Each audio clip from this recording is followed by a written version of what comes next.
Orang eczema haram makan ayam, nanti gatal. Betul ke?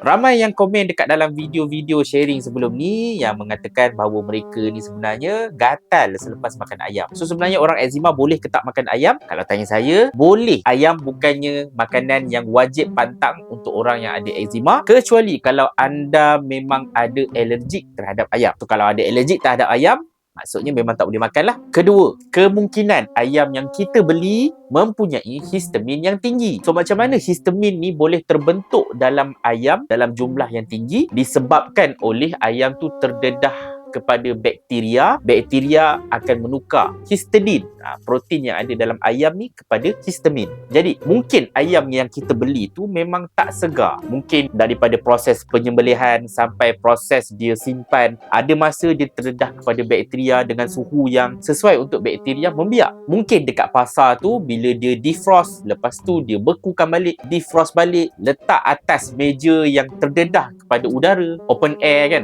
Ataupun lepas kita beli dekat pasar, kita letak dalam bonet kereta sampai dia suam. Lepas tu tak masuk dalam peti terus bila kita beli. Ataupun mungkin kita defrost, lepas tu tak jadi masak, kita bekukan balik, kita defrost balik. Ataupun kita letak dekat atas meja terlalu lama.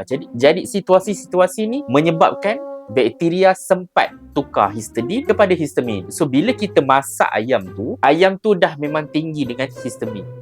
Itu yang menyebabkan gatal. So selepas ni pastikan kalau nak beli ayam, belilah ayam yang betul-betul segar. Kalau boleh lepas sembelih terus masak. Itulah yang terbaik sebab bakteria tak sempat nak tukar histidin kepada histamin. Dan untuk saya sekeluarga, biasanya lah beli ayam yang dipack dekat pasar raya. Bukannya pasar raya yang jenis letak ayam secara terbuka lah. Biasanya saya pergi dekat pasar raya yang memang dia memang pack.